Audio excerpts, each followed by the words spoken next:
So, I am going to discuss in this lecture some aspect of computation in a two-layer shallow network. Okay? So, the network is going to be of this structure. Do you see here? Well, let's see.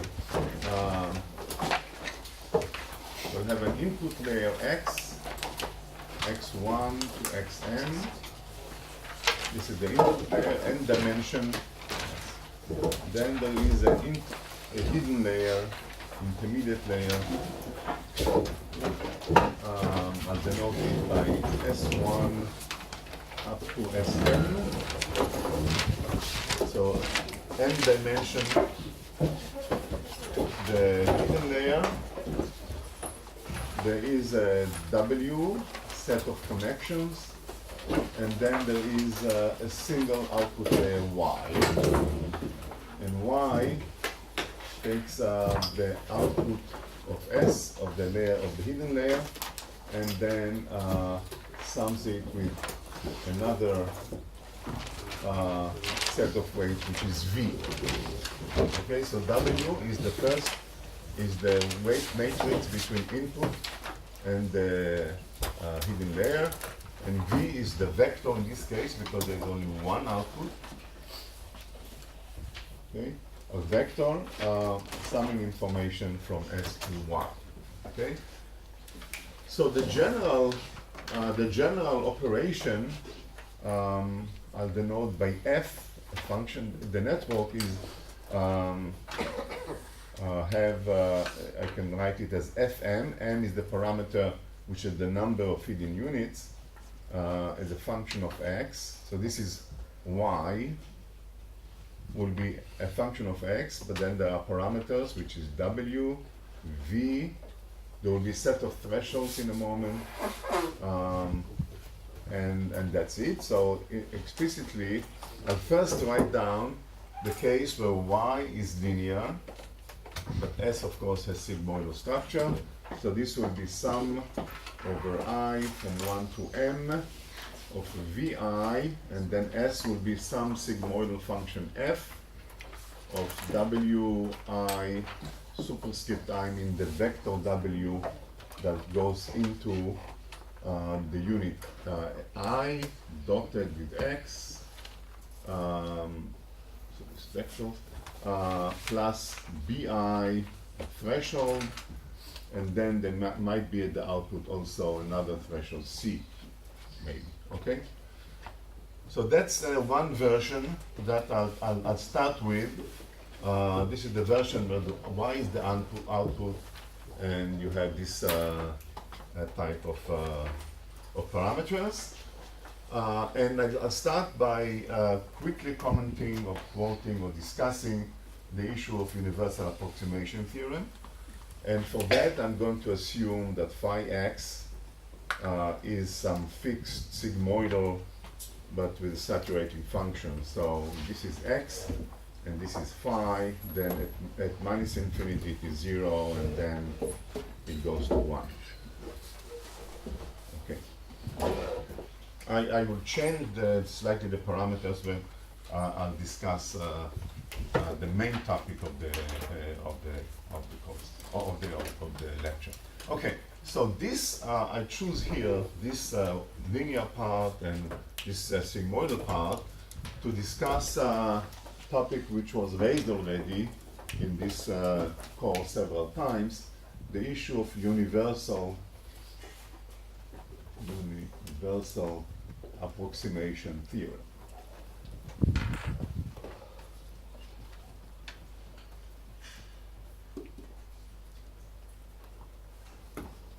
Okay, so universal approximation theorem, at least for the simple version of it, it doesn't deal with samples and learning and so on, not from finite samples, but simply asks whether this family of functions defined by these parameters W. So now you vary W, you vary V, you vary those, so you get a family of functions. How good this family of function can approximate a given class of functions. So given a class of functions that I'm interested in, can I find a member of these functions which will approximate well my function? So I think Stefan already mentioned early on that if the function that I'm interested in is, let's say, continuous, maybe also differentiable, but I'm not sure it's important, then one can show that that if n is arbitrarily large, then you can get basically perfect approximation in the limit. If you allow n to be very large, then at that limit, this huge class of functions can be well approximated. So that's well known. That's kind of not the issue, but the main issue, as Stefan said, is what is the rate of convergence of the deviation between of this approximation. So I have a function, and in order to well approximate it by this type of two-layer network, typically n will have to be large. So the question is how the error will decay as a function of n. That's the big thing, the rate of convergence of the error. Okay. So so what does it mean, the error? So let me define the error. So the error of some function f, which I'll define the class of functions soon, but in general, the error will be some integral on some fixed measure p of x, and then the deviation between f of x and the function or a member of the function that I discussed before, x, w, v, d squared. So simply mean square error integrated over the right measure of x. Okay, so the question is how this is going to be to depend on n. That's the question. And now the bad news is that if you fix this set of parameters w, v, and so on. For instance, if you say, well, this is just a fixed Fourier basis, then it's well known that in this case, you will do, the conversion is very slow. And by slow, I mean that, so for fixed basis, in other words, I just have here a huge set of basis functions like Fourier transform with different frequencies and so on. In this case, fixed basis, fixed set of parameters. Right, so I have a big layer where the parameters are fixed.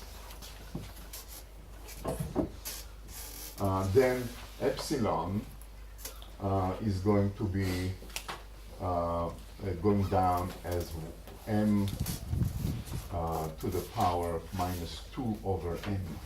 Okay?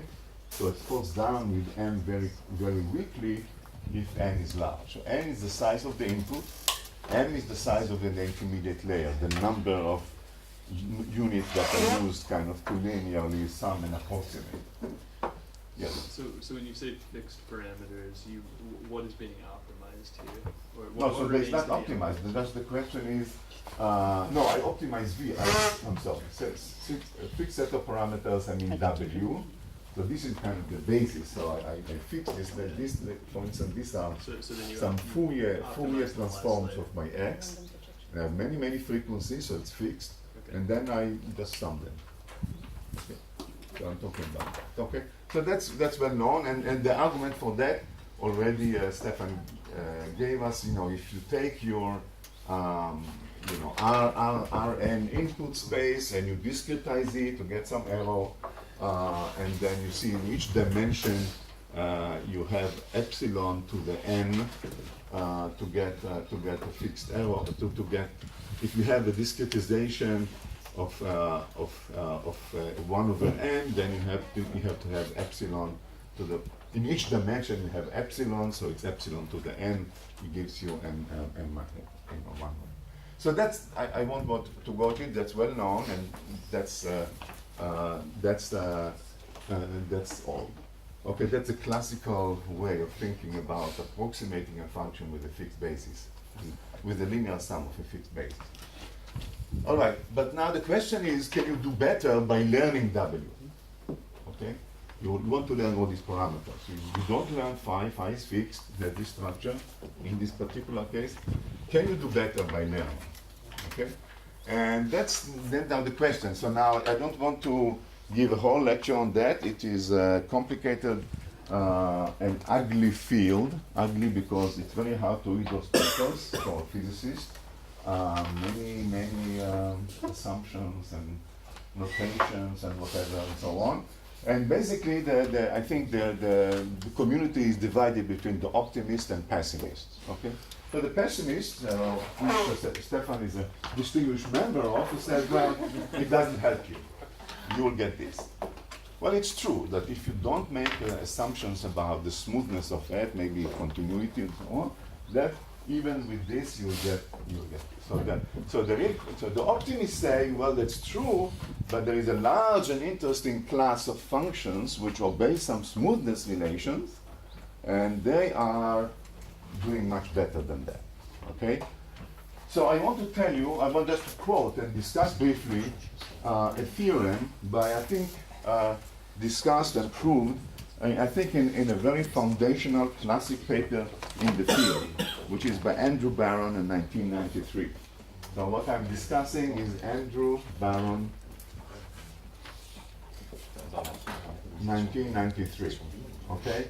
I all advise you to read it because it's not only the theory, but he discusses the context and why it works and extensions and so on and so forth. And I just want to quote the theorem, okay, as a typical of the optimism. Okay? So what Barron says is the following. Let's suppose, what are the assumptions we're going to make? We're going to make the assumption that our functions f are going to be in a member in a class which I denote by B and C, two parameters, B and C. B simply says that so we're going first of all to restrict the domain of X in our interest here to a compact bounded set. Let's say sphere, a ball with radius r around the origin. Okay, so I'm going to put here B because that's our interest. Okay, so we're going to have the X is going to be with some distribution P of X in the ball B. Let's say this is the origin with radius r. Okay, that's B. Now within this, we are going to make assumptions about the smoothness. And the assumption that we're going to say is that f has for each x in this volume, fx has a finite Fourier coefficient. It has a finite. The Fourier coefficient is finite, so it can be represented by some frequency, spectral frequency. Then there is f hat of omega e to the I omega dot x. Okay, so it has a Fourier representation. F hat of omega is finite. Okay, and furthermore, that the Fourier are integrable in the sense that the first moment of the absolute value of W. So I'm sorry, omega is a vector. Okay, it has n dimension. So I take let's say the absolute value of that. The omega, this has to be less than c, or c is less than infinity. So the class of functions for which, if you look at this, it is basically the Fourier transform of the first derivatives, essentially, right? So this is that says that the first derivative in absolute value sense are integrable, fine, okay?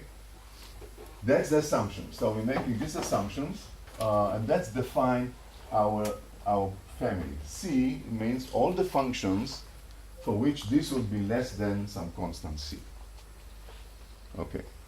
It's not easy to translate this to some, how many derivatives exist or not.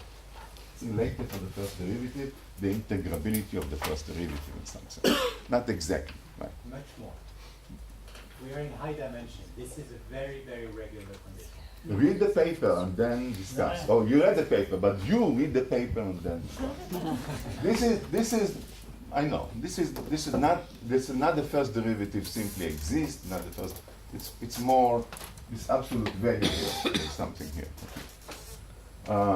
Okay, good. Much more. Fine. This is to me it's fine. I'm willing to assume that the world is in here in this gamma. This because I'm optimist. Okay, good.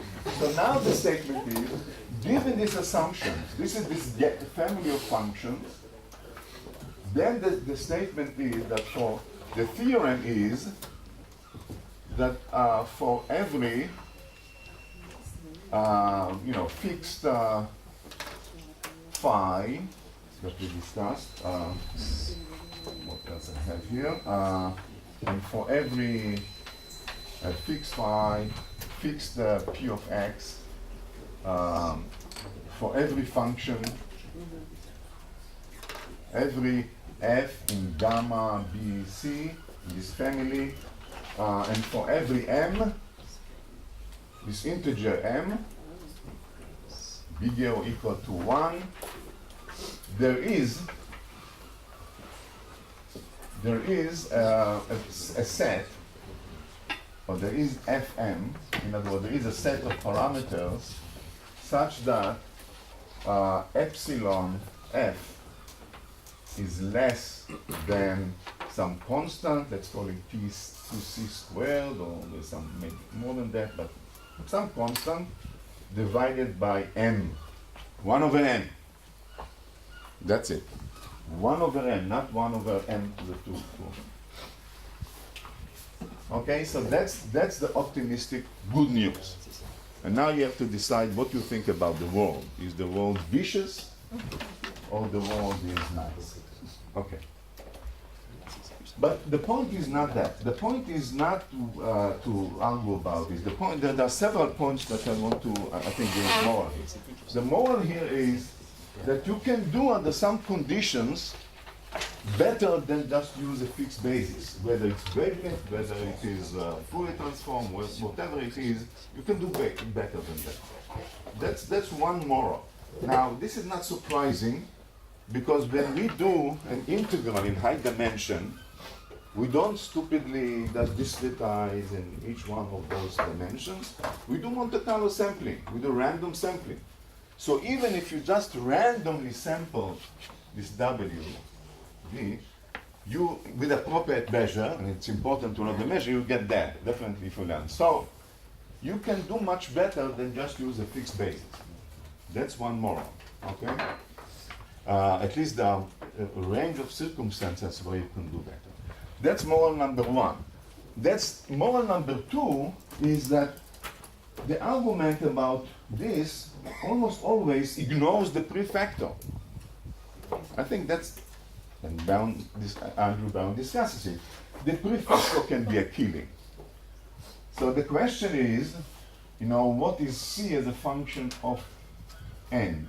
C is not a constant independent of n. C is, in this case, C is this, this n-dimensional integral here. So C may be polynomial with n, may be exponential with n. So you may be in the worst case, a case where this is something, I don't know, some exponential in n, okay? So we can fight about this, but then this is key.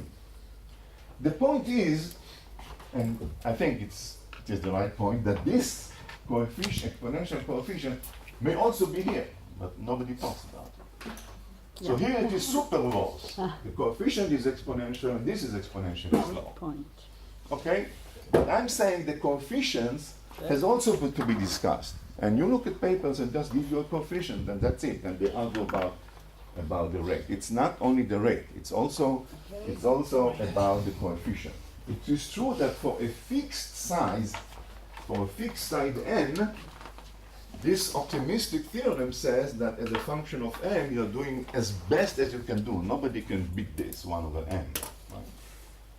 Right? But you could not ignore the exponential dependence on a free factor. Okay, so read the paper. He discusses in the paper several examples of families well, this is not exponential. Whether this is interesting enough or not, I don't know. I don't want to make a statement about that, but that's, I just want to point this out. It's also important to look at exponentials. Yes, the one question. I was just going to ask whether or not there are families of functions Yes, where in the sequences are paper, exponential.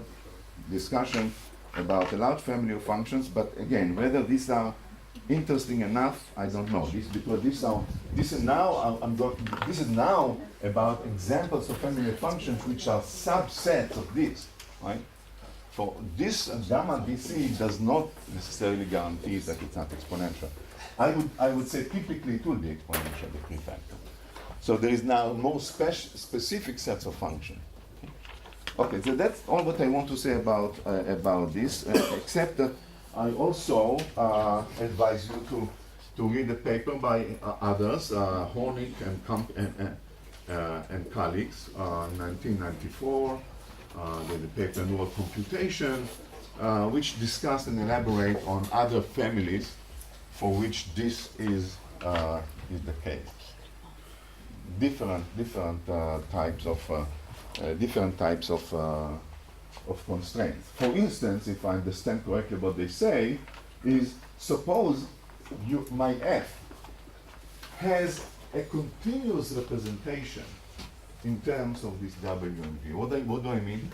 Suppose my f can be written down as an integral with some measure over all w and v.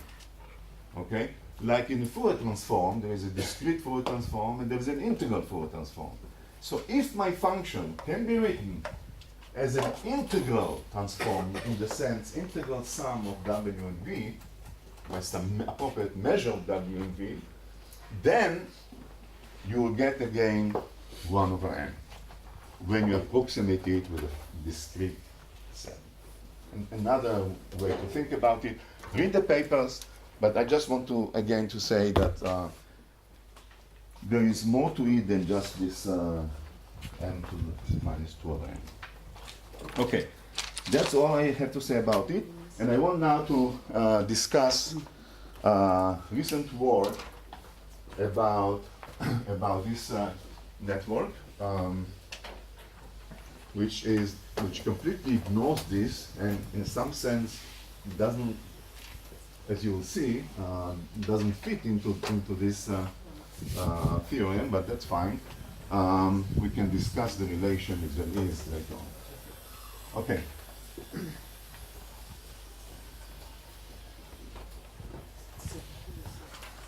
All right, so I'm going to stick to this architecture, and I want to discuss the recent work which is published already. One is with Babadi, Nuran, 2014, and the second one with Litwin, Kumar, also Nuran, 2017. Okay, now what we are discussing in these papers, and what I want to discuss with you, is basically questions that comes up from biology. Okay, and there are cases, some mentioned already, but the cases in the brain that looks interesting in the sense that this architecture seems to be the design principle. So cerebellum or cerebellar structures are examples of that. The cerebellum has an input layer, which is called mossy fiber, which is kind of compact and dense. And then there is huge expansion to what's called granular by a factor of 10 to 100. So now there is a huge 100,000 neuron at this intermediate layer. And then they converge to a single, there are many of them, but I'm talking about one unit converges into a single Purkinje cell, which sums them up. So this is kind of this architecture. So that's one example, cerebellum or cerebellar-like structures. And the point is that it is essentially feed-forward. So that's okay. Another interesting system is the olfactory system. Okay, in the olfactory system you have the sensory input, let's say the olfactory bulb or the antenna lobe in the insect. If you think about each glomerulus as the degree of freedom there, then in the fly, for instance, this will be 50, around 50 glomeruli. So these are the input size. Then they project into a cortical-like structure, the canyon layer. Again, expansion of a huge expansion to a few thousand, maybe 2,000. So you have here a huge expansion, and then you have output, which is less clear what is the output, but a small circuit with dopamine, a small circuit that does some interesting behavior, translate odor to behavior. Now, this is insect. If you look at the olfactory system of mammalian brain, it looks similar, but the scales are different. So here it will have maybe 2,000 glomeruli projected into 1 million neuron in the cortex, olfactory cortex, and then again some unidentified output. So it's less clear. Okay. The fly is interesting because it's one of the best studied system in terms of its anatomy. That's maybe one of the first systems that was completely mapped those aspects of it. So we know enough about that. But as I said, the mammalian brain has the same principle: expansion and then convergence onto some small circuit of output. So this may be rodents and so on. Okay. One other kind. So there is expansion. There's one question: what the system gained by this expansion? And the second issue, so let's write the issues. So expansion. One question: what's gained? The other one is sparsity. Okay, sparsity means that the activity of the level of activity in this layer is in general much sparser than here. So here, basically half of the nodes will be active for typical stimulus. Here, maybe 1% or a few percent, depending on the system. It's relatively sparse. Okay. So by sparse, I don't mean connectivity. I mean the activity level. How many neurons are active for a given stimulus? Typically. Okay, I'll denote it by F, the fraction of neurons that are active at a typical stimulus. Expansion I'll denote by M over N, right? The relative sizes of it. Okay, so that's the question. We want to understand what the system gains, and can we understand what the system gains with this expansion and sparsity? I want them to ask, so these are questions, and now I want to ask, what is the nature of this, of the plasticity here? So obviously this output is doing something. The animal learns that some odors are bad, some odors are good. There is a dopamine, there is the extensive learning here. So that's clear, V is learned, okay? But what about W?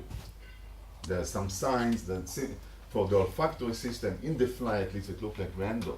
For other systems, we don't know. So the role of randomness in connectivity. Is it good? Is it bad? In this particular model, I'm talking about randomness in W. I mean, is it a good principle to project data by random weights, random connectivity? So that's a question that I want to discuss. And another question about architecture is degree of connectivity. I'll briefly talk about that, if I have time at least, because this is the number 4 is the main topic of this second paper. And what I mean by that, is that in some of these systems, at least, it seems that each neuron in the intermediate layer receives only a small number of inputs. So if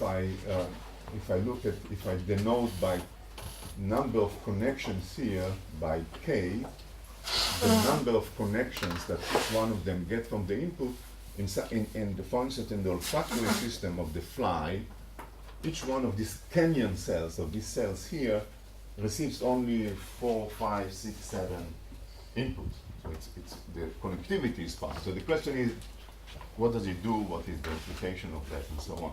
I'll mention it briefly if I have time, degree of connectivity, okay? But for most of what I'll talk today, I'll assume fully connected, and I'll ignore that. But that's question to be understood. Yeah, there was some, yeah. So I didn't quite get the randomness in W. So it's the weight, or it's The weight. So I'll discuss it. The weight. Okay, it's not only the weight. If it's not fully connected, Yeah. so there is also randomness in how you know which one is connected. In the fully connected, it's just the weight. So the question is, you know, I'll discuss options, and you'll see the question. Okay, you'll see the content of that.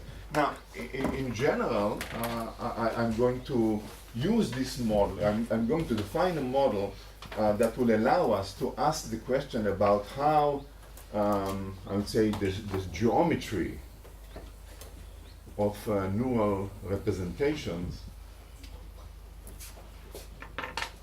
are transformed.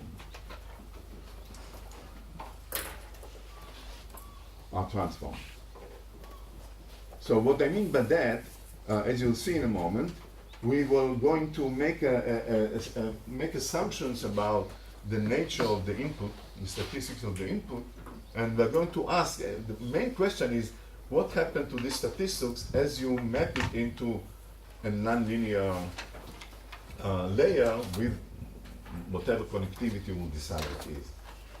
That's the first question that you want to answer if you hope ever to understand deep networks, because that's what deep networks do. Take an input with some geometry in terms of the ensemble of representations, and then transform it again and again. So that's the question. Now, an important question in this is supervised learning versus unsupervised. What do I mean by that? So let me go back to the question about W.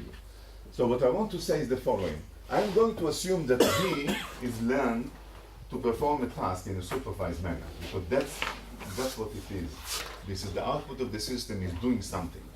Okay, so this will be supervised. Okay, this one, well, the simplest assumption would be it's random.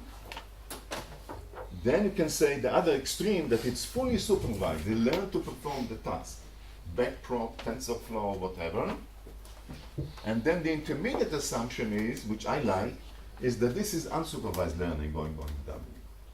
Why? Because to me, well, I'm trying to understand sensory representation in the brain. Okay, so you know the possible tasks, the possible functions is huge. Okay, even for orders, you know, you can have you learn that some orders are bad, some good.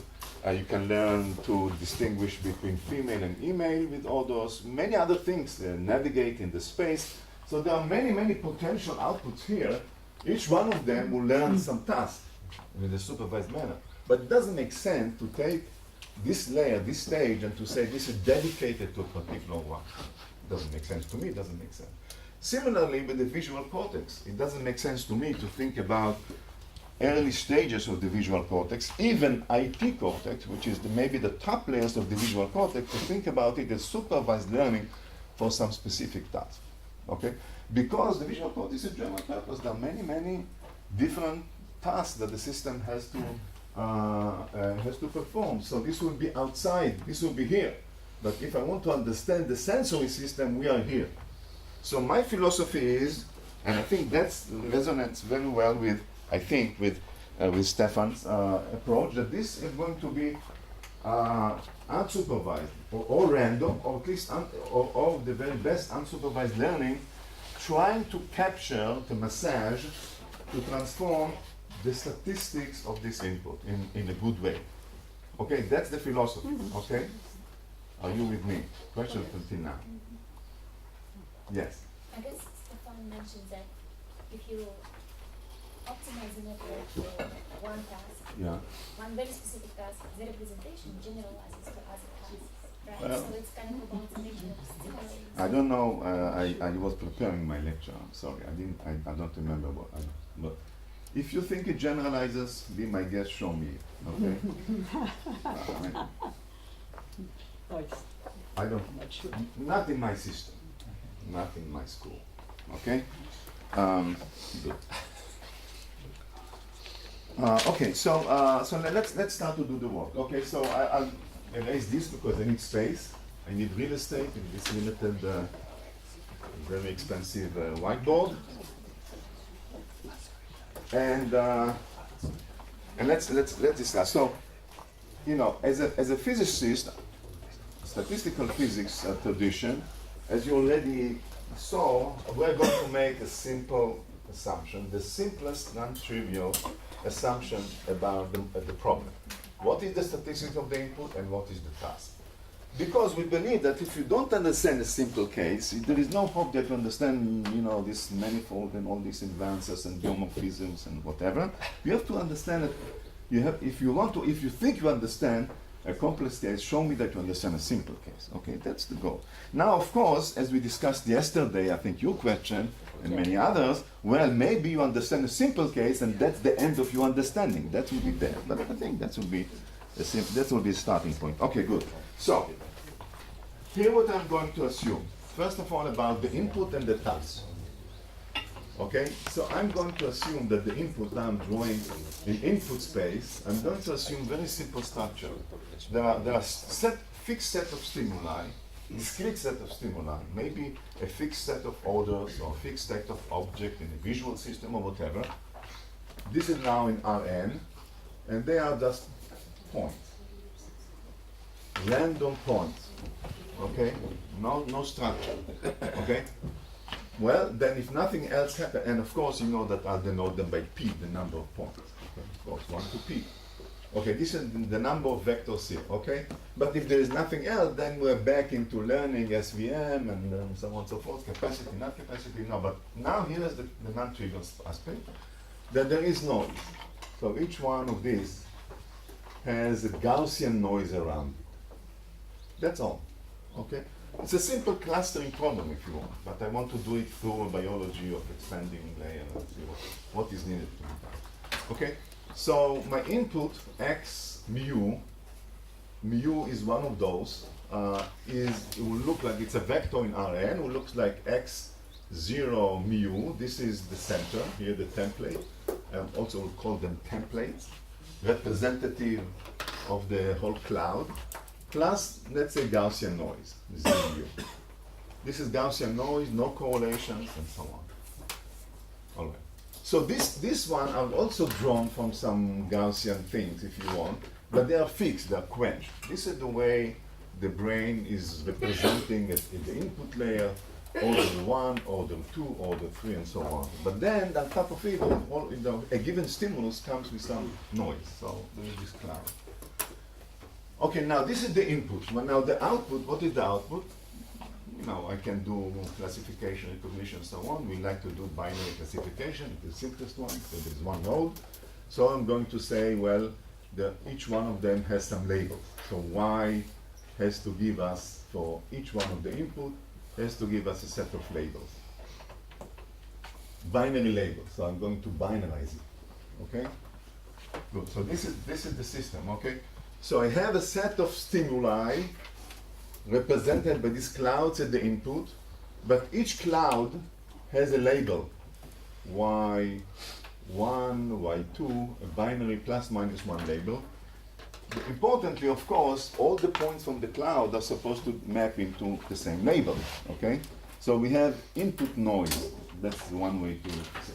So input noise. So in order for the system to perform correctly, it's not enough to learn those centers, those templates. This is a simple one, but it has to do it in such a robust way that basically all the points in each cloud will be mapped into the right label. So that's the task. Okay, simply a question of can you generate, if you want, an invariant representation or almost invariant representation, by which I mean that each one of these clouds in the input will generate a representation here which has very little variation. ideally no variation, then it will be perfect, right? Then we are done, right? If all the cloud here will transform to just one representation here, I don't care what it is, then it's easy to learn it. Then I have P points to learn this, and it's very simple, okay? That's the idea, very simple question, right? Can we do it, or what are the constraints? What is the simplest biological mechanism of doing it, etc.? The simplest problem is simply, instead of, we'll talk next week about things which are much richer structure invariances with some geometry. It's simply clouds, spherical clouds or Gaussian clouds that we want to get rid of. We want to get rid of the variability in each one of the clouds. Is it clear? Oh, okay. Just a question about these clouds. So these are pure, they're completely disjoint clouds that you're taking, right? Because then Well, no. Well, in high dimension, essentially, that's the question, dimension, the size. I mean, I draw them randomly, so occasionally it might be some, of course. But in high dimension, I'm in a regime that in high dimension, the overlap is negligible. Because if the overlap is substantial, there is no way that I can. Then already at this stage, I have limited information. No detectability or weak recovery, whatever you want to call it, right? So I'm not in this regime. I'm in a regime that if I am an ideal observer here, I can do the job. Maximum likelihood, train computers, and okay. More questions? Yes. Yeah, I don't understand what you mean by generate an invariant representation. What does this Well, I mean, just if you want to think about what is invariant representation, that I change here the input and the output, and the representation here doesn't change. Right?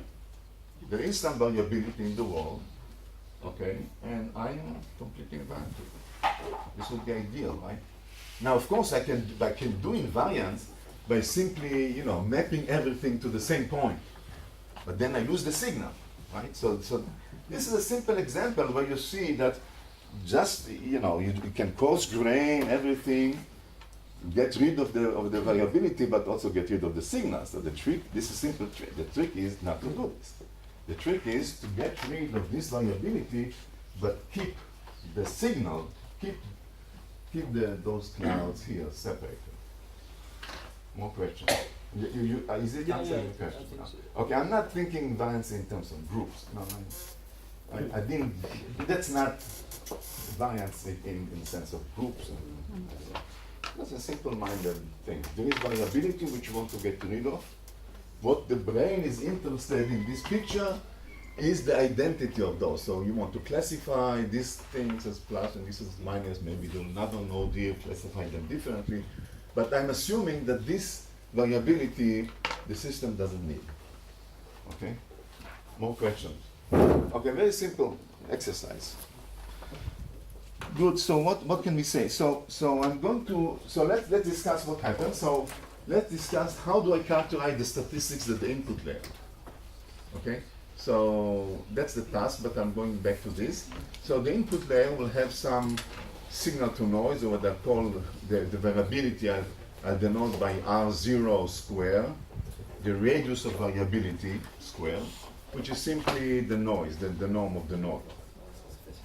Average, right? So this is Gaussian IID. But again, my interest is in the separation of them. So I'm not interested in absolute scale, of course, but relative to the kind of centers, if you want. Or okay? So I'm assuming all the handles are roughly the same. You can average also if you want. Doesn't matter.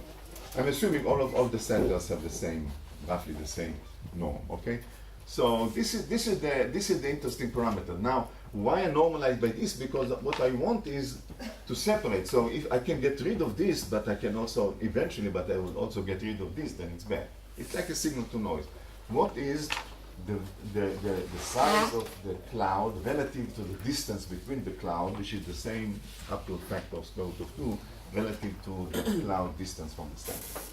Right? So that's a very, very simple. Okay. Now there's no correlations here, so there is nothing else. Correlations between different pixels here are assumed to be 0. The noise correlation is assumed to be 0. The assumption is that this is IID uncorrelated. And white. White noise, exactly, white noise. Okay, so now let's see what happens in the second layer. So this is the input layer. Now what the second layer does, so here's our model for the second layer. So I'm going to, you need nonlinearity obviously, and for reasons that will be clear in a few moments, I'll use binary here.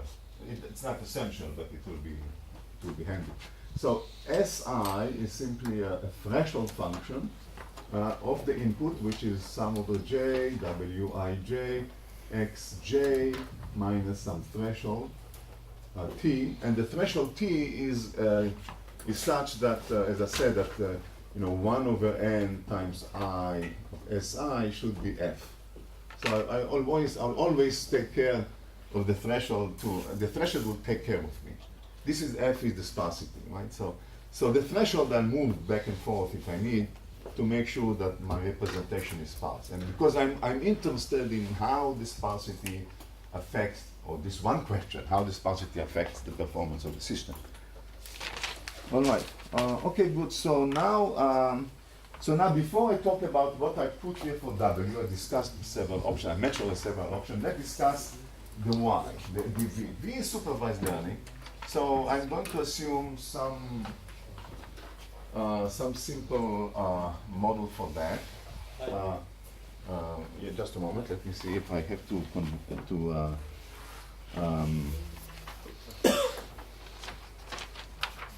yeah. So yeah. What's T here?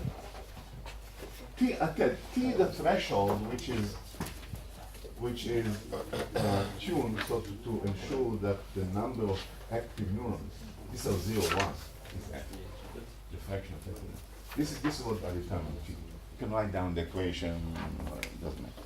I'm not going to give you all the details in a honest way, but anyway, so what is going on here is that that I now look at the. Okay, so now what is V? I'll come to W in a moment, but first of all, what V is. So here is the way I think about it. Think about X. Think about the templates at the input. Take one of those states, okay, and pass them through W and through the nonlinearity, so you get some state S0 mu.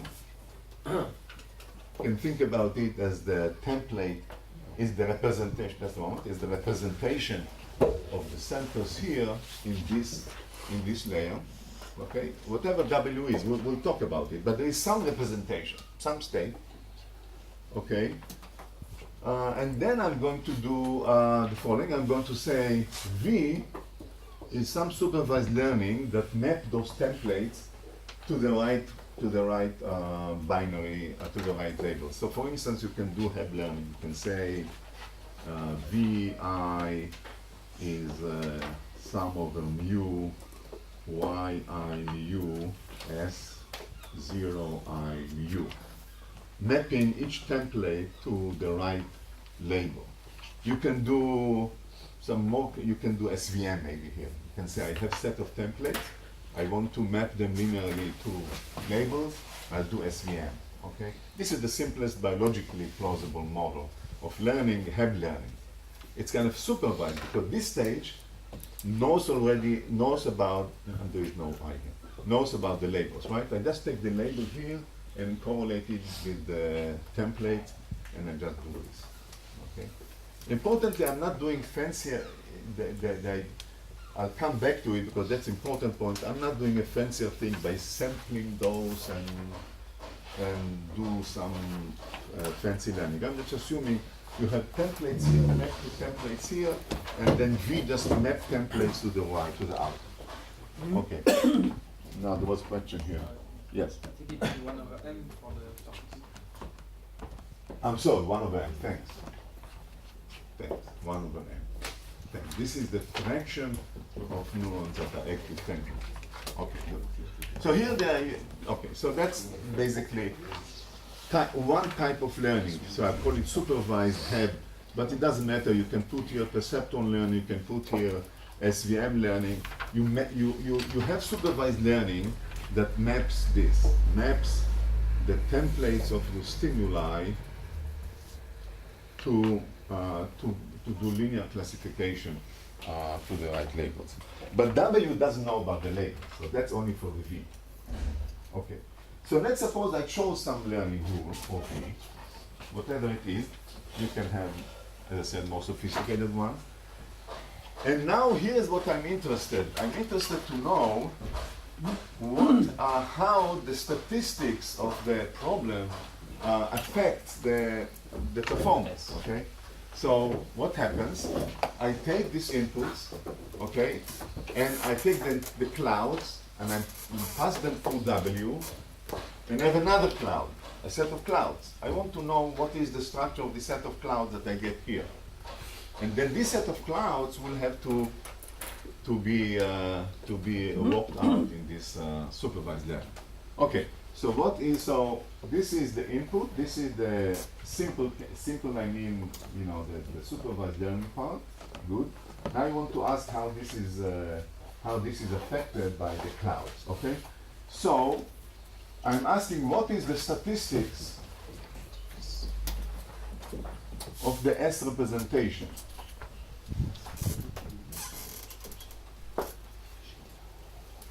Okay, what is the statistics of the S representation? Okay, so that of course depends on W, but how do I characterize it? What do I measure? So one thing which I can measure is the size of the cloud. So, you know, I take one cloud, pass it through W, nonlinearity, sparsity, and I have some cloud here. Okay, this is the cloud, which is the image of the original cloud. Let's say cloud number 1. Then there will be another cloud number 2, and so on and so forth. This is now in the M, in our M, in the S representation. Okay, so there will be some mean. Okay, so I can look at for a given cloud. I look at it. This is the average. This is the angles are the average of each one of the cloud in the second representation. It is closely related to this template, not exactly because of nonlinearity. So basically, this one will be some factor times this template S0 mu. Because of the nonlinearity, then squash it. Okay, that doesn't matter. Okay, so it's essentially like the template, the new template. Okay, so there's the centers. They have some norm, fine. But I'm interested in the variability relative to the norm, again, because I'm interested to know how separated they are, or how the size is shrinking or growing through their separation. So I'm going to define R, this was R0 square, so now I'm going to define R1 square. R1 square will be delta S mu, you know, absolute value squared, divided by S mu squared, you know, absolute value. Right? So something, again, the size of the average size of the variability of each cloud relative to the distance from the origin of each one of them. So this is the distance from the origin. Okay, so this is the signal to noise, if you want, or the noise to signal in the new representation. So basically, I'm looking at one question is what is the relation between the variability, the state variability in the input, and the state variability at the second layer, cortical layer. Okay, that's one question. But now the point is that here there may be more than just variability on that side, overall side. There may be some structures, some geometric structures. There may be some correlations. So in general, there will be correlations. So I'll denote it by C, let's say C1, I don't know, IJ. This will be the noise for each cloud, delta Si mu, delta Sj mu. Average over this, average over the noise, over the cloud, which I put into the system. Again, I'll normalize it by Si mu average squared, just to have something normalized. And I'm looking only at I not equal to j, so I'm going to subtract the R1 square, delta ij. So this is basically Cij, I can't forget about one. Cij is basically the correlation between off diagonal, off diagonal terms. The diagonal is R1 squared, and this is the scale correlation. Okay, now this is not going to be zero in general. Okay, so we are going to generate structure, not only size, but also structure. It's not going to be spheres anymore. So this is C, the form. Good, so these are the things which I'm interested in. You can think about higher order statistics, but it's good enough. How do I know it's good enough? I'll tell you in a moment. But let's look at C and R now. This is average over mu as well. Or I'm a bit okay. So average. So I'm not. This is here. It's important in denominator we average. The numerator is important not to average over mu at this stage. Okay, because this is going to be random. Right? There's no systematic correlation. So this object here, if I average over mu or average over ij pairs, I'm in danger of losing it. so you I square. have to square it. Right, exactly. Okay, good.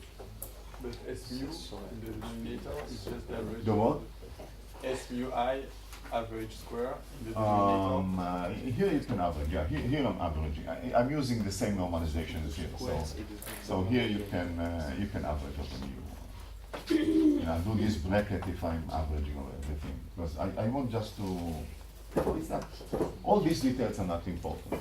Okay, I just want to say here I average, I get some number, that's fine. But here I cannot average because those are random. It's random matrix, random correlation matrix. So I have to be careful. I can square it and so on. Now, one thing to say is to square it or to do to look at power spectrum and so on. That's fine. Instead, what I'm going to do is I'm going to ask what H wants, what H cares about this. Okay, because the whole thing is about the geometry that we're interested in is the geometry that the output is interested in. Okay, so that's the message. We can fantasize about all kinds of fancy measures of geometry, but maybe it's not relevant for the output. Okay, so let's now go back to the stage. I have some V, I have some learning rule here, and now I'm looking at the H. Okay, so now I'm looking at the out. So this is the input stage here.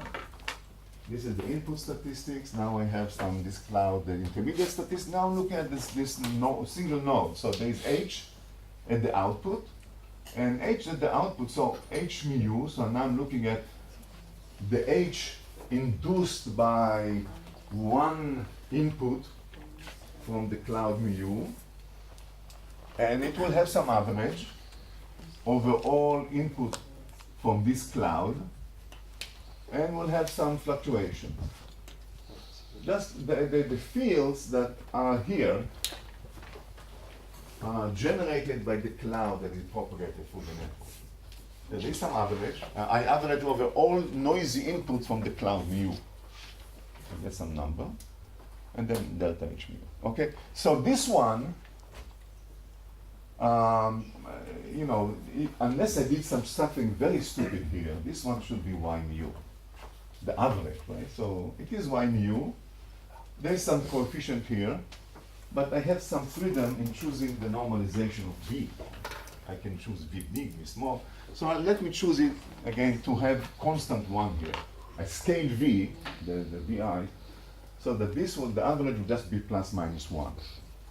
I can always do this. And then with this scale, I have something here, right? So this is the signal at the output layer. This is the noise at the output layer for each one of those clouds. Okay. So now I can again measure signal to noise. This is just plus minus 1. And then I have some delta H mu squared. Average, again, average this means average over the thermal noise for given cloud. This I denote by gamma inverse gamma squared. So gamma squared is the signal to noise, if you want. Okay, this is now the signal to noise at the output layer. So you see, I have signal to noise, which is inverse to this at the input layer. I have average signal to noise, which is inverse of this at the intermediate layer, And ultimately, I have signal to noise here, which is the inverse of that at the output layer.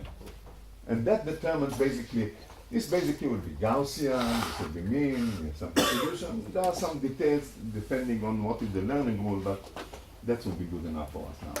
So if you look at what gamma inverse square is, very simple, it's just V transpose times delta S transpose times V with some, again, normalization maybe, but this normalization here, I'm talking about in the normal sense. This is going to have two contributions. From the diagonal one, will just be V squared, the norm of the weight vector of the output V squared, times R1 squared, if I properly normalize here. And then there is the correlation, so V transpose times C, remember, it's the off-diagonal part, times V. That's it, right? Very simple. This is going to be the contribution to the noise at the output coming from the size of the balls in the intermediate layer, and this is from the structure, from the geometry. Right? So again, what the system really cares is about the projection of C and V. However, for some models, because V itself is related to means learned, it really is like square. But it depends on the models. I'll just leave it like this. I'll call this Q. Now, what is, again, Q, you can unpack V in order to see what kind of statistics it really captures. But it's some projection of the structure onto the learned. I leave it like this. To unpack it will take too much time, but I don't need it. Okay, good. So until now, it's fine? Okay, so everything is fine. So we know what we want. We want to compute these guys. Q, R, and then, similar to those. So everything is fine, good. So now I'm going to have to say something about W in order to compute those. Okay, so what is W? W doesn't know about the Y, it doesn't know about the task, but it knows it's unsupervised, so it knows that there are structures, there are templates, there are clouds. I mean, in principle it could know, but the simplest model would be W random, fully connected random. So this is option number 1, W Gaussian. Zero mean, normalized 1 over square root of n, the details matter. That's Gaussian, uncorrelated. So now you do this, you take this data, filter through random W, binarize, put a threshold to give you sparsity F, and you can just compute those, this, and then the next stage. Okay. And you can do it numerically, you can do it analytically. We did it analytically, but it will take a lot of time to actually give you the derivation. You can look at the papers, supplementary materials, etc. What I'm interested in telling you how the results look like, whether they're good or bad, and so on. So the first question is, what is the relation between the variability at this layer, the scale variability, relative to the scale variability at the input layer, when I project it with Gaussian W, okay? And the answer is terrible. What do I mean by terrible? It is actually, for small noise, it is square root of that, at least for small noise. And it's always above it. And actually the coefficient here, there is a coefficient which I'll discuss in a moment.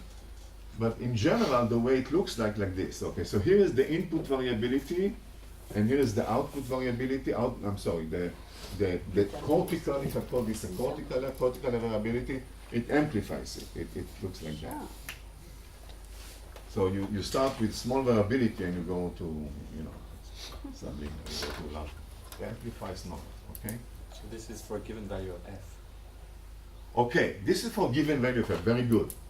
Now what happens, now you say, okay, good, but sparsity is good, okay? So let's ask what happens if I sparsify. It's worse, okay? There's a coefficient here, which again for small f is roughly something like log f. absolute value. So if you take now smaller f means more sparse, then you get this. So this is, you know, f1, this is f2, less than f1. So the sparser it is, the more amplification of the noise. That's the first shock that we have, because that's when you look at the old world by Marr and Albus and others discussing similar things, kind of different context, they say go sparse, high dimension sparse, and it's good by random projection. Well, it's good if you don't care about normalization. It's good if you say, well, yeah, the distances are, everything is far away, but also the centers are far away. So you amplify noise, you amplify signal. The signal to noise is terrible. Okay? It doesn't help you that you just expanded everything, because it's what is important is whether the expansion of the noise is bigger or smaller than the expansion of the center. Yes? So what is the assumption about the dimension in which all these volts are packed? If it's these 5 volts are the volts. The what? The X is n-dimensional. X is N-dimension, I'll talk about the effect of dimensionality in a minute. This for fixed n and m. M is bigger than n, twice n. Okay? And I'll talk about the effect of m soon. And the amount of volts is R, this is R0 here, or the 1. Yeah. I mean, in other words, there is the signal to noise at each pixel is order 1. no, how many volts are there? Oh, okay, that's very good. Okay, I forgot to say about that. That's very good. So I have p balls, and they scale linearly, so they will be alpha 0 times n, and you know, alpha, another alpha will depends on the expansion. But I start with this, and then there will be another alpha times n depending on the expansion. Okay, right? So yeah, the number of balls is p times some alpha 0 times n. This is the input. Okay, and alpha 0 is fixed, p is loud, n is loud, and so on. Now here, of course, if I expand, this alpha here will be smaller. It depends on the expansion. I'm in this regime. Okay, good. So now this is the case. Okay, so now what happens with Q? So now I put it back here, and I'm asking now, you know, I have some model for V. I won't bore you with it, but I'm asking, what about the correlation? How they develop? Well, they develop, they're non-zero. Any model essentially will give you, any visible model, some correlations here, some Q here, okay? But however, the correlations are controlled by sparsity. So here, it's bad, okay? Correlations, I cannot put here, so if I look at Q, and again, I'm putting some learning rule here, but it doesn't matter, the details. But the effect of correlation as a function of sparsity does go to, so the sparser it is, the better it is for Q. Q essentially goes like 2f log f for the random model. So here's what I have. I have some control of sparsity, or of correlation by sparsity, but the basic variability is actually amplified by sparsity. So now I'm putting everything together and I'm looking at the performance. I have some tasks, I'm looking at error, generalization error, I just have some learning rule. I put all my noisy inputs and measure the performance. And it's not surprising that the performance will be some intermediate in the sense of f. So you gain something, you lose something. When f is increasing, you gain something. So you lose something. This is now a function of f. You lose something because of the variability, right? And then, not zero, but you know, very small. And then you gain because of the correlation, so you get something,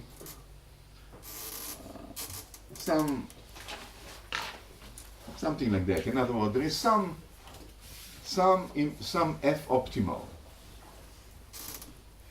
okay, that you have, but nothing is dramatic. If you push f further, you go up. If you relax f, you go up.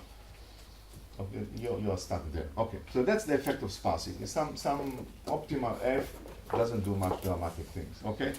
Now the final question is what about the n? And maybe I didn't expand enough. So what about the expansion? Okay, so this is about the sparsity. Okay, so now I'm doing expansion. So let me erase this and then ask what happens with the expansion. So here's what happens. You know, the way I normalized y here to have 1 here, okay, and now I'm asking what happens as I expand m larger and larger. If I expand m larger and larger, then if I write p to be alpha times m, okay, so this is, let's call it alpha 1. So alpha 1 is the number of objects relative to the size of the intermediate layer, which is going to be smaller and smaller as I expand, right? So what happens is the classifier has easier and easier time in terms of the templates, right? The templates are easier and easier to classify because you have very small capacity, right? That's the template. So this will make v to go to 0 essentially. So v will actually be alpha 1. So this whole thing here will eventually go to 0, right? Because you have these balls, but if there are few of them, okay, then it's easier for the guy here to take care of it. So this is this guy.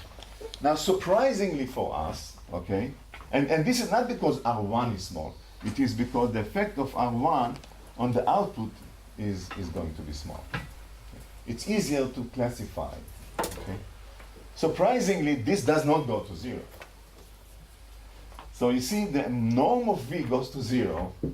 Okay, this is why this is fine. But as you keep expanding, q remains order 1. Doesn't change. That's very surprising. Okay. So if you look at q, so now I'm looking at the effect of expansion. Effect of expansion. So if I look at q as a function of m or m over n, doesn't matter, it goes down and then saturates. So this is kind of m star.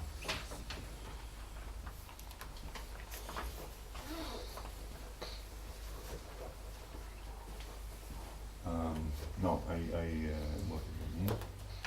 I meant gamma. Sorry, I meant q. I meant gamma. This remains order 1, but then I'm looking at gamma.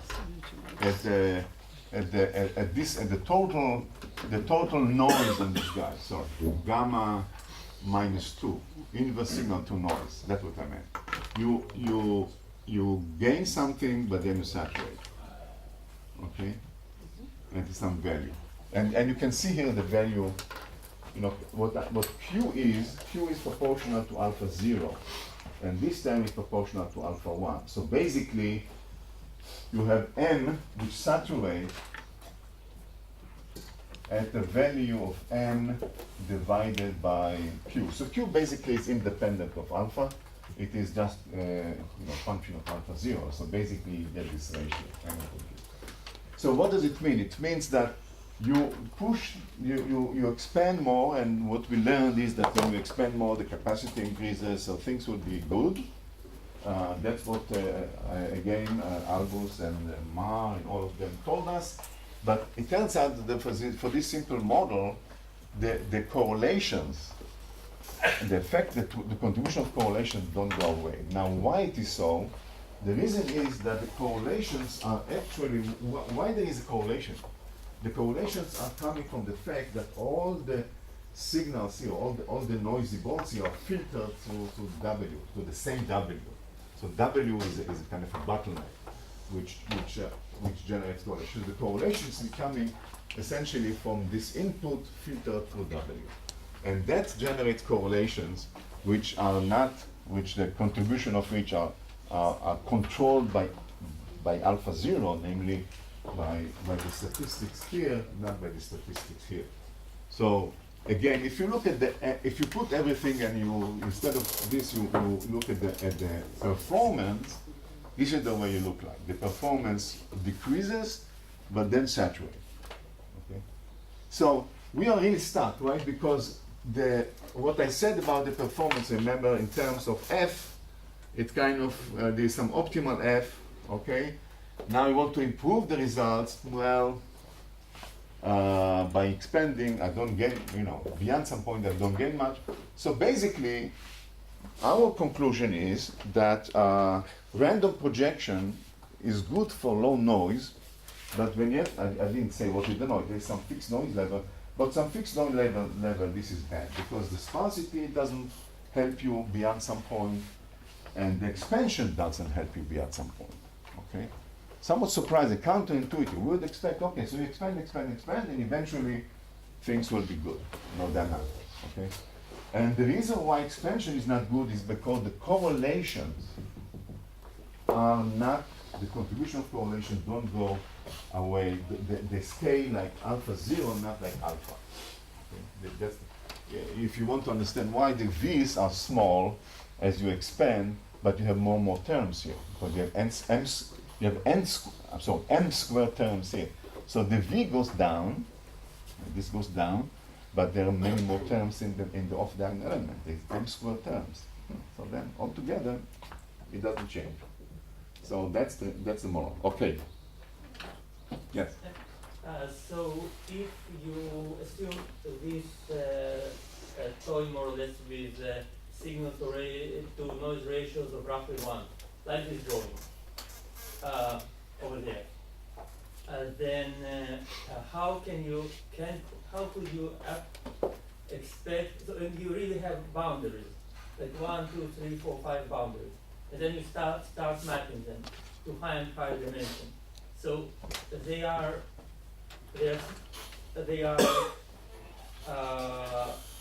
Overlapping. they have topological structure. They can't like just go one away from another if the noise is of order 1, like here.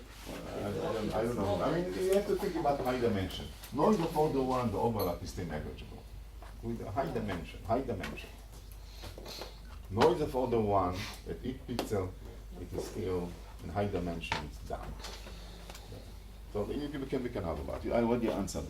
This is not, the issue is the system cannot, if you are a real observer, you can, this system cannot really, look at the boundary. Just get, dot product with W, dot product with V, and that's what you get. Okay. So that's basically the moral I have. I don't have much time to answer questions, but I want to say, okay, so what can you do? Okay. I mean, the brain seems to be happy with this architecture. Sparse, expanded. Okay, and the answer is, so our answer is, well, perhaps you should learn W by unsupervised learning, not random W. Can you do better? Okay? And the answer is you do way better. Okay? So now if I go back to here and I say option 2, unsupervised. Not random structure, but unsupervised learn. So what do I mean by unsupervised learn? Like for instance, so this is not trivial, okay? So basically, you see the intermediate representation is random, has randomness in it. But there are 2 ways to generate randomness. One is projecting to a fixed random matrix, W. The other one is to say, well, this generates too much correlations. So instead, I want to take each one of the templates, map it to a genuinely random representation. Template 1, state 1. Template 2, random state 2. Template 3, random state 3. So the template at least, I map them into random state. Okay? So what do? I have in mind a brain that can sample random states here for each one of the templates, and then there's some head rule that take a template here and map it into random state here. Okay, so just a moment. Okay, so here's what I do. I first of all allocate, which means for each mu, I sample here some state S, let's call it S0 mu, random. I'm making sure it's not correlated with each other. So each one of these vectors are IID, some binary sparse distribution. Just say, for template number 1, you are active, you are active, you are 0. Template number 2, you are active, you are 0. I just generate P random sparse patterns here, and now I'm learning with W this method. Okay, so now I have W, let's say a head. Head will say, take the templates, the input template, and correlate, and correlate them, associate them with the chosen template. Okay, and some of them view. So this is the association. Okay, so there is 2 stages. There is allocation stage, where I generate those random patterns, cortical patterns, and then I have association stage where I learn that for template mu, template 1 will map into state as 0, 1, template 2 as 0, 2, and so on, before I answer questions. So what do I do here? I'm at least making sure that the templates don't have hidden correlations, because I'm mapping them by design and I'm learning them. If this learning is good, I'm learning them so that templates will map into random templates. Now, of course, there is noise. So the noise, the C has noise. This is the noise correlation. There will be some residual correlations because W is still a filter, for the noise. So there will be some noise correlation, but it's way suppressed. Okay.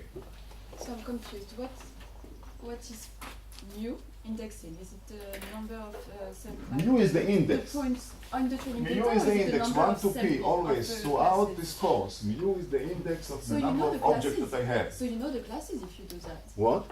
So you say you have one S0 mu per class? That's a vector. Yes, So that's that's a supervised vector. learning. That's a vector. Yeah, that's supervised learning then. It's what? It's supervised. If you say Well, you call it semi-supervised. It's not supervised in the following sense. I don't know the label. I don't have label. I'm But you know confused. that you So have mu is rows not and the you know the label? number of rows. No, it's not the label. I don't know the labels. So imagine I have some. Imagine I have some unsupervised. Well, imagine that I take. Well, you may not like it. That's fine. But I'm going to give you how it behaves. Okay. I'm taking some inputs here and I'm measuring. I'm measuring, estimating the center, and I'm Okay, so generating here some. I can start from random W if you want. We discuss it in the paper in detail. Some detail you can start with random W, take, project, have this, and then learn initially and then relearn. So there is some detail. I know it They looks are like, but it's unsupervised only in the sense that I don't know the labels. So there are P clusters. P clusters. And there's only 2 labels. So one cluster is either Yeah. 0 or 1. Or +1, -1. Okay, that was not clear. Yeah, you're right. Thank you. Okay, no, it's a fair point, but okay, let's see if this is helpful or not. Then we can negotiate something in between. So We have to do something, right? It's still Okay, somehow and then there are people here waiting lunch and so on. So let me just tell you, if we do this, 2 things happen. First of all, what about the radius? So now I put this, I put everything inside, and I'm looking now what happens. So what happens is now mapping of the radius size at the input, the radius size of the output, of the intermediate layer, this R. It's very, for intermediate sparsity, it doesn't do much. This is for, let's say, f.5 or 0.4. But now for sparse, it is exponentially good. Looks like that. So there is almost like a threshold. So this is for small f. Small f suppress noise in a very effective way up to some threshold, which we can compute and see in the paper. So first of all, noise is suppressed very, very effectively by this measure. That's number 1. And similarly, correlations. Correlations as a function of f is not kind of f log f something, it is exponential. So it is really exponential suppression. So this is a function of f. This is now for this is R0 versus R, right? This is large f, small f. 0.5 small f, and this is 2 of the functions. So the whole thing, right? So the sparsity has a very strong effect when you are doing some unsupervised learning. This is maybe a stupid unsupervised learning. You may have a better idea to do it, but the principle is you can gain a lot by structuring your W, even if you don't put the final labels inside. Now you can negotiate in between and so on. What about the expansion? For sparse case, the performance is way better. In other words, there is much larger range of noise in the input for which the theory is almost invariant. That's what I mean invariant. I'll ask about invariant. Look here, in this range of noise, I virtually don't have any noise in the output in this level. For this range of input noise, the representation here is almost no noise, almost perfectly invariant. Of course, here it's not. Okay, but in this range. Good. Now, the only thing which I want to say about this expansion. The expansion is still given by this. So in principle, again, there is a limit to how much you gain by expanding. However, Q is way smaller for X. So you can expand a lot before you are stuck into this saturation regime. So this is the final outcome of this analysis. If you do kind of clever and supervised learning that somehow learns the structure of the clusters without knowing the final labeling of them, you can do a very effective suppression for, at least for intermediate, for modest range of noise at the input, or a small range of noise depending on the parameters, but anyway, there is a range of noise where you suppress it almost effectively and then kind of lose its effect. You suppress correlation effectively by being sparse, and eventually, and then you can gain by expansion, but again up to a point. Okay, that's basically the story. So I had to, right? Okay, so if there are questions about it, I glossed over many details down in the paper, but there are questions. Yes, yeah. Is it possible to rephrase what you said in the sense that you made estimators of the centers of the code, and then you made a map, like Stefan would call the 5, to sort of blow up these centers to be as far as they can from each other? Exactly, but the point which I made is that naively, you think that you do it simply by random projections of a bigger space, and the analysis shows that this is not the case, okay? Because you amplify the noise, you amplify the signal itself. But what happens here, this amplification, this structure takes the centers and make them far away while the noise is controlled, okay? So the signal to noise is very effectively enhanced, okay? Well, Yes. for the unsupervised case, you are asking why does the brain is happy with correlation? And I think he's happy with correlation because he has redundancy. And it's a kind of security to have some redundancy. Though why do you want to go to this zero correlation that much? I think there is a trade-off to find. Because redundancy gives you security for dealing with real true. world. That's true. So, you know, it is true. There is some context in which this redundancy you want to keep. For this particular task is not good, but in general, yes. Let me just say one word before we go, we leave, is about connectivity. Okay, so remember I told you about the brain. The fly, the insect of the fly seems to have random W here. And there are very good statistical tests of that the mapping between the olfactory bulb or the antennal lobe and the mushroom body is random.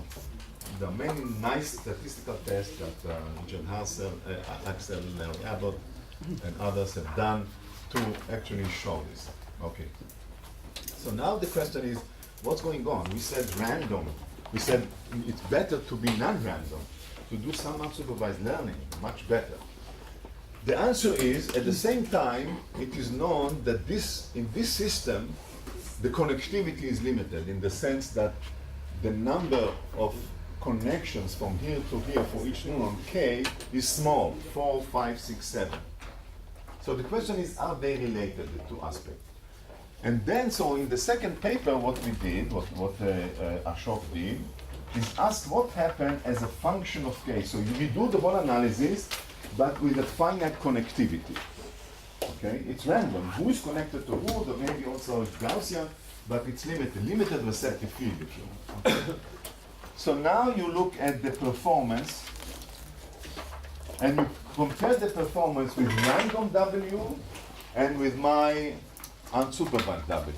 You can do the whole thing, but with the constraint on the degree of connectivity. Okay, and I told you for the fully connected, it's two different worlds for modest amount of noise. Now what happens here is that, okay, so that for the two looks like that.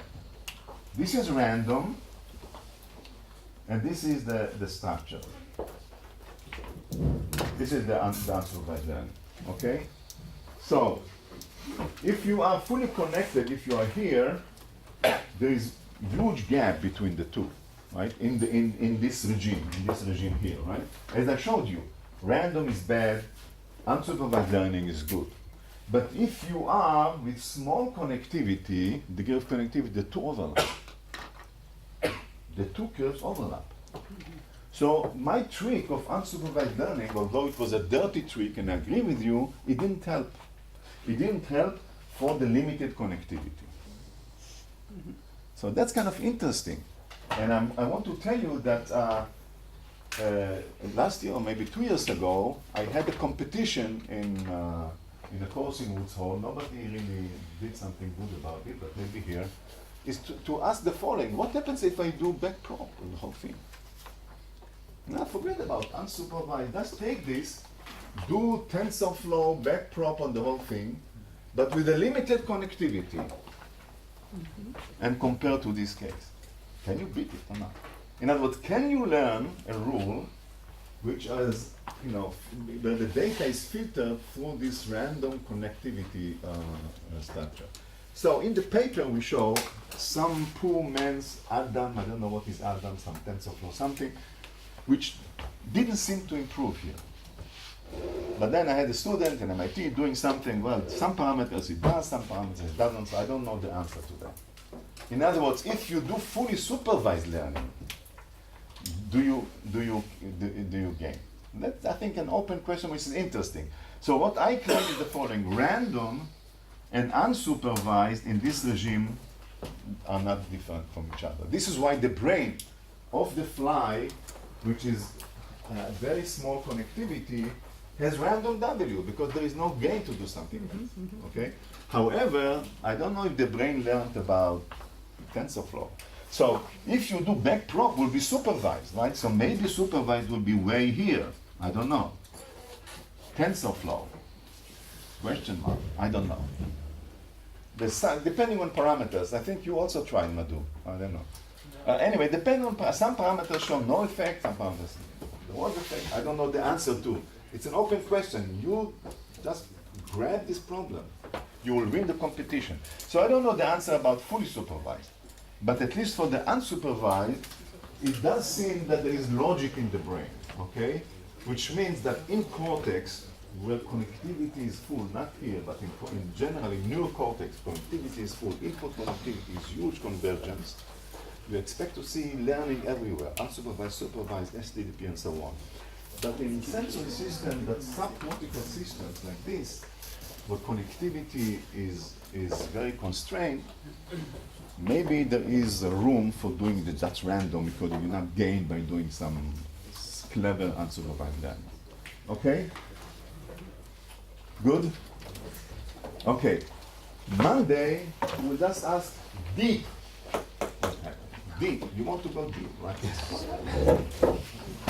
Random.